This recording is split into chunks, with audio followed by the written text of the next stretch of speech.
nous allons maintenant créer les agrafes ou les attaches qui vont pouvoir relier la cagoule et le tissu qui protège les yeux. Donc pour que simplement ces trois parties d'armure de notre personnage soient liées entre elles et qu'on comprenne qu'elles soient fixées solidement ensemble. Donc pour ce faire, nous allons cliquer sur Simple Brush simplement pour pouvoir créer un nouveau tool. Donc je clique dessus, nous allons sélectionner le cube 3D qui est une excellente base de travail. Donc le cube 3D, si je veux qu'il soit parfaitement face à moi, eh bien je clique dans le vide et j'utilise la touche Maj pour le snapper. Voilà. Si vous voulez lui donner une inclinaison particulière, cliquez sur votre mèche. Une fois qu'on a fait apparaître le cube qui nous intéresse, on passe en mode Edit et on fait CTRL-N pour supprimer, pour enlever de notre visualiseur toute autre géométrie non désirée. Donc maintenant que nous avons notre cube, ce qu'il y a de bien avec cette technique, contrairement aux IMM, c'est que nous n'avons pas un polymesh 3D, mais nous avons une simple géométrie. Ce qui signifie que nous allons pouvoir, de base, modifier un peu la topologie de notre cube. Ça tombe bien parce que je veux un rectangle plutôt plat. Donc je réduis la taille en Z et la taille en Y. Voilà.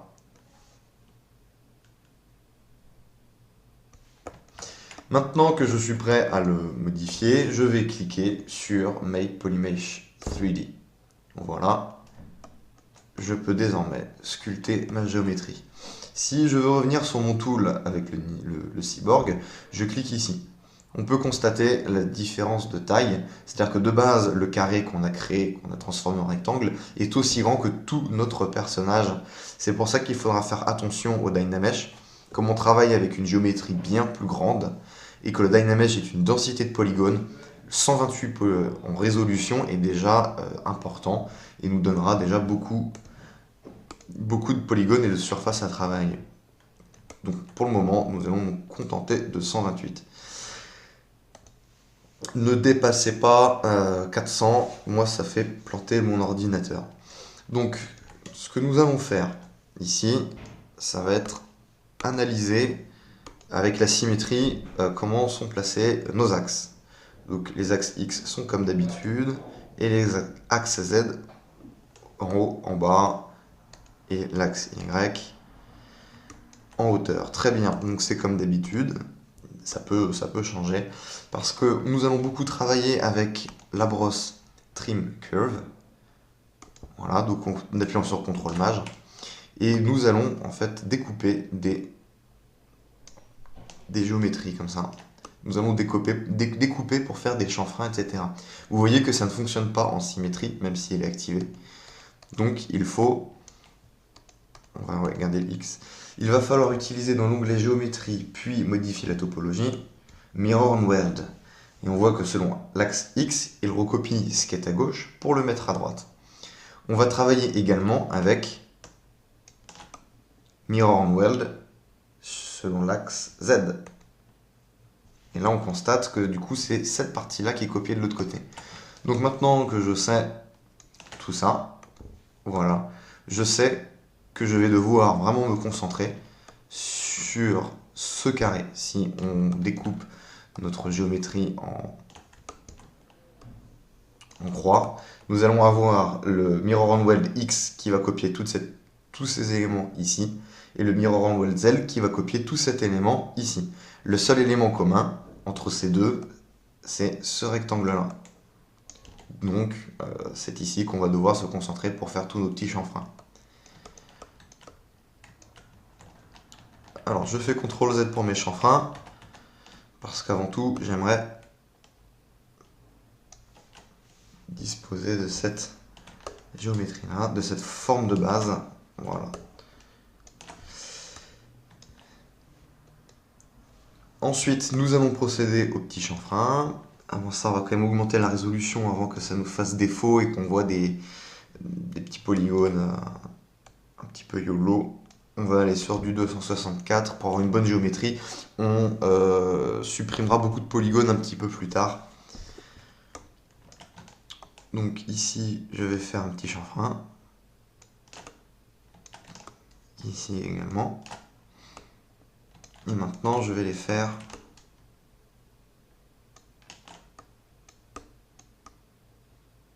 sur les bords. Veillez bien à ne pas avoir la perspective d'activer. Vous voyez que là, toute mon arête est cachée dans le même sens.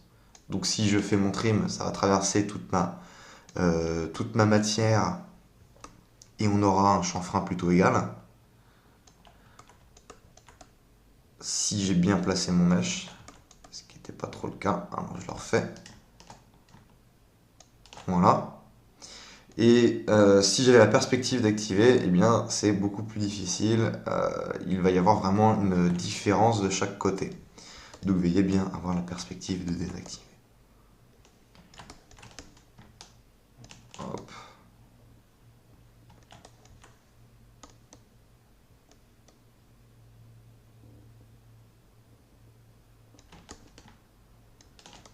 Voilà. Là j'ai quelque chose de bien. Donc, Mirror and Weld. Voilà. Et tout ce que j'ai sculpté ici a été recopié sur mes 3 autres côtés. Donc c'est parfait. Maintenant, nous allons procéder à l'extrusion de l'extrusion centrale. Donc là, on voit que le masque il va pas être propre, etc. Donc, on va pouvoir utiliser, je vais vous montrer une technique d'extrusion avec une IMM. Donc, on va prendre l'Insert Cube. La différence entre l'Insert Cube et l'Insert H Cube, c'est que l'Insert H Cube a une phase en moins. Donc, il n'en a pas 6, mais 5. La phase qui n'est pas visible, là, sur la prévisualisation, et la phase qui est manquante. Donc, on va utiliser le H Cube, parce que si nous n'avons pas un volume fermé, plein, eh bien, cette broche va rien enlever. Parce que la phase qu'on ne voit pas sera toujours cachée. Là, la phase qu'on ne voit pas, elle est dans la matière. Donc, l'Insert Cube, on va utiliser la symétrie pour pouvoir placer notre brosse, même si ça ne va pas fonctionner en symétrie quand on snap tout en un même point ici. Donc, hop, je me place bien et j'appuie sur X. Une fois que ma brosse est bien placée, je vais appuyer sur la touche Alt. Voilà. Donc là, dès qu'on déplace après notre vue, on peut visualiser notre objet, ou en vue de perspective, il y a forcément la petite déformation qui fait que nous pouvons visualiser l'intérieur des polygones de notre carré. Donc quand on appuie sur Alt, ça veut dire qu'il va créer, ZBrush crée une géométrie de Dynamesh subtractive. Donc ça veut dire que maintenant, si je fais un coup de Dynamesh, eh bien, il va simplement supprimer, il va utiliser un booléen en fonction de nos deux mèches. Donc on va créer un volume un peu plus gros.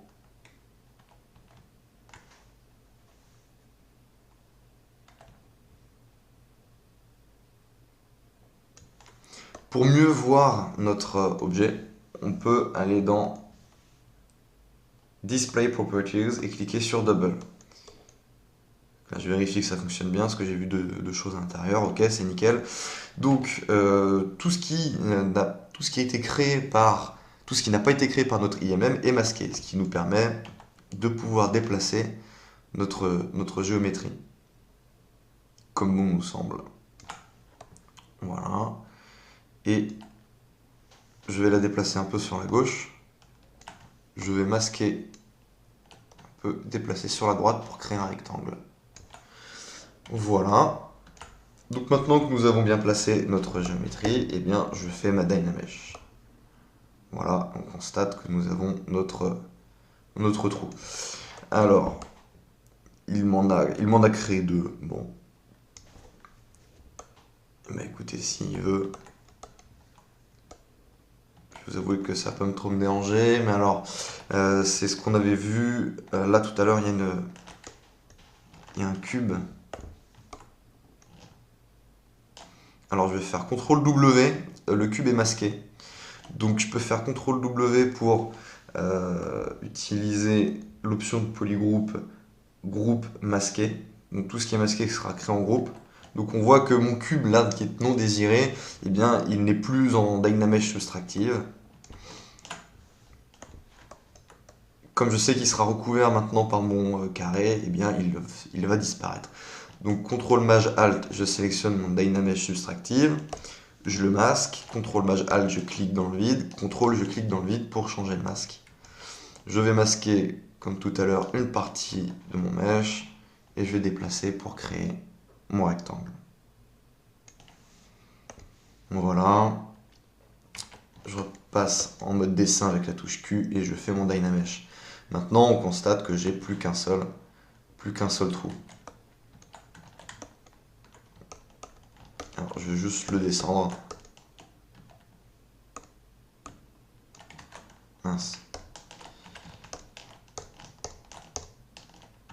Voilà.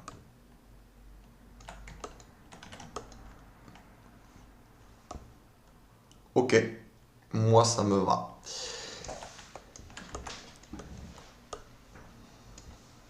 Petit mirror and weld pour être sûr d'avoir vraiment quelque chose de très symétrique. X et Z. Voilà, il y a une petite modification. Bien. Donc on pourrait continuer à rajouter des géométries grâce au IMM, etc. On va simplement faire un trou rectangulaire ici, toujours avec les techniques du Insert Cube. Donc je vais appuyer sur la touche Alt. Pas la peine de travailler en symétrie puisqu'on va travailler avec le Mirror and Weld. Et je place mon cube. Voilà. Je vais masquer une partie. W. Je fais mon rectangle. Donc l'important c'est que le rectangle dépasse la moitié.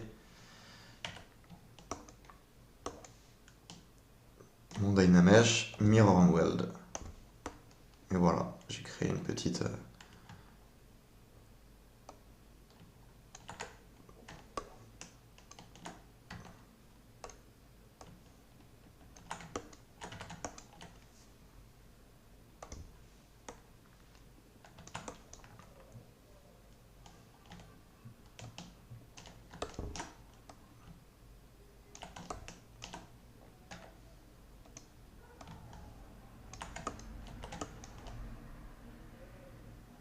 Ah, j'ai dû rater, j'ai pas appuyé sur Alt, je suis un peu trop vite.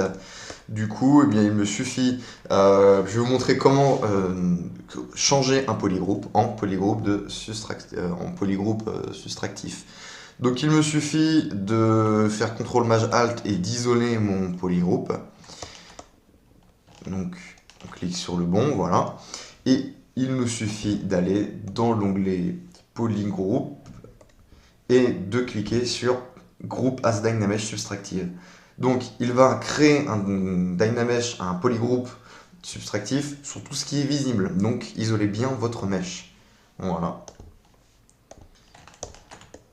Tout ce qui est visible deviendra blanc et tout ce qui est blanc va disparaître et creuser le reste. Mirror and Weld. Tac. Nickel. On pourrait encore en rajouter. Donc en fait, on a vraiment énormément de petits outils, de formes de base. Est-ce que le cylindre il est dans l'autre sens? Donc ensuite, c'est vraiment comme vous le désirez. Vous pouvez en rajouter plein. Des petits outils comme ça à l'intérieur pour être sympathique.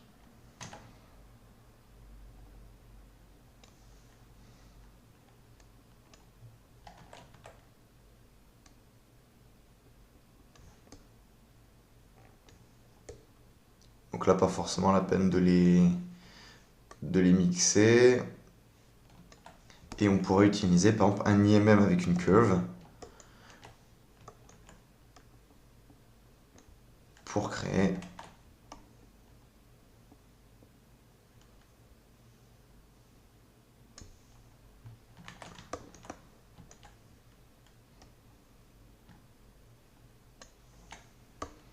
voilà, on va plus faire ça.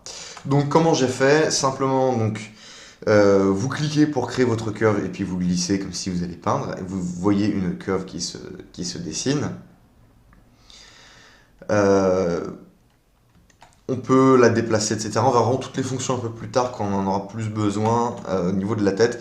Là, ce qui va être intéressant, donc, c'est de se mettre à peu près au niveau de votre chanfrein, entre les deux rectangles qui ont été créés. Donc j'espère que c'est le cas pour vous aussi. Vous cliquez et vous allez vers l'extérieur, vous appuyez sur la touche Maj. Et vous voyez qu'il snap automatiquement et il vous propose, en fonction des bords, de créer la géométrie. Voilà, donc c'est vraiment un raccourci très pratique, la touche Maj, pour créer des boucles directement. Donc là, la boucle qui m'intéresse, c'est une boucle dans ce sens. Donc je pars vraiment à l'extérieur de mon mesh en appuyant sur la touche Maj. Et il va me créer automatiquement cette boucle.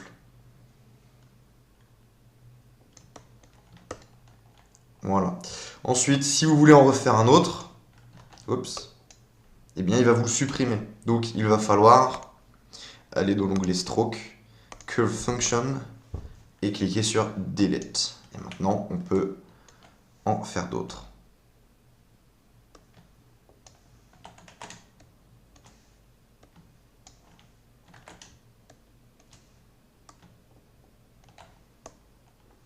Où est-ce qu'il me l'a créé?